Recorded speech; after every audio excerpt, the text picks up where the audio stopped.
இன்றைக்கி வந்து நம்ம உரப்படை செய்ய போகிறோம்.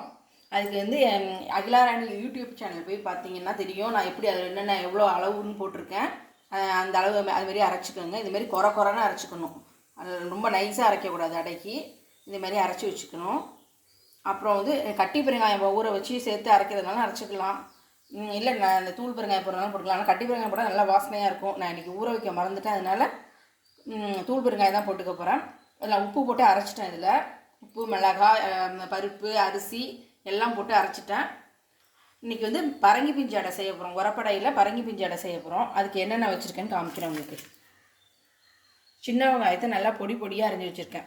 அடைக்கே நம்ம சின்ன வெங்காயம் போட்டால் நல்லா டேஸ்ட்டாக இருக்கும். பரங்கி பிஞ்சு நைஸாக அரிஞ்சு வச்சுருக்கேன். உங்களுக்கு நைஸாக அறிய வரலன்னா இது கேரட் துருவில் நல்லா துருவி வச்சுக்கலாம். கருவேப்பிலை நிறைய அடைனால நிறைய கருவேப்பிலை போடணும். அப்போ தான் நல்லா டேஸ்ட்டாக இருக்கும். பெருங்காயம் நிறையா போடணும். அப்போ தான் என்ன பருப்பு இல்லையா, வாய், அதனால கொஞ்சம் நிறையவே போட்டால் நல்லாயிருக்கும். சின்ன வெங்காயம் பொடி பொடியாக அரிஞ்சிக்க சின்ன வெங்காயம்,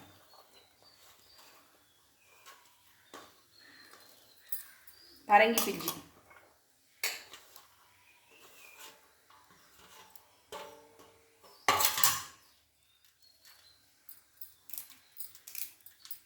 கருவேப்பிலையை நல்லா சின்னதாக கிள்ளி போட்டுக்கணும். ஏன்னா முழுசாக போட்டோம்னா வாசனையாக இருக்காது.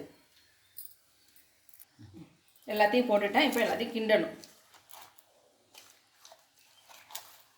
தண்ணி பத்தலைன்னா இப்போ ஊற்றிக்கலாம். ரொம்ப கெட்டியாக இருந்துச்சுன்னா கொஞ்சம் தண்ணி ஊற்றிக்கலாம்.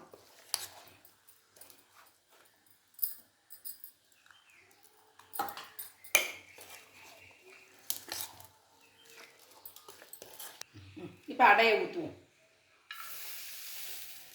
அடை நல்லா கொஞ்சம் மொத்தியாக தான் ஊற்றணும். நைஸாக ஊற்றக்கூடாது. அப்போ தான் நல்லா மொறு நல்லா டேஸ்ட்டாக இருக்கும்.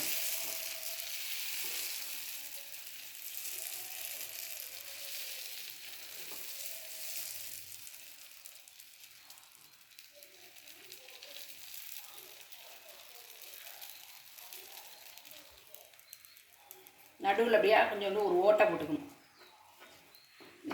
இல்லை எண்ணெய் ஊற்றினோம்னா நல்லா மொறுன்னு அப்போ தான் வரும்.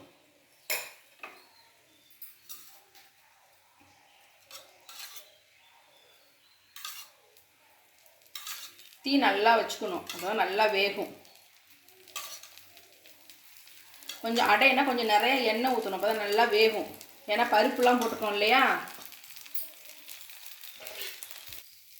இப்போ திருப்பி போடுவோம். இந்த அளவுக்கு நல்லா ரெட்டிஷாக நல்லா வெந்துடணும். அப்போ தான் நல்லா வெந்தால் தான் டேஸ்ட்டாக இருக்கும் அடை.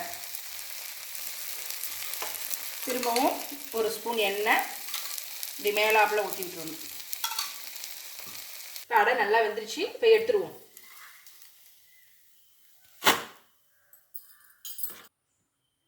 பரங்கி பிஞ்சு அடையை ரெடி ஆகிடுச்சு.